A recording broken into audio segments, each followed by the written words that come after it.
कर लैट कर लैट कर लैट कर पुत्र ओए लैट कर लैट कर लैट कर लैट कर लैट कर लैट कर लैट कर लैट कर लैट कर पुत्र वे ये कोने शेर कित्थों आए छन मेरे पुत्र दे हैं एवे ये कोने शेर कित्थों आए छन पुत्र दे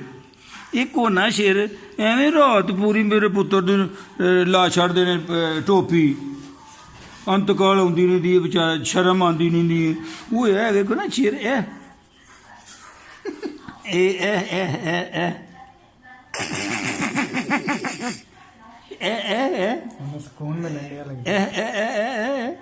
इतों शपैका निकलनिया ने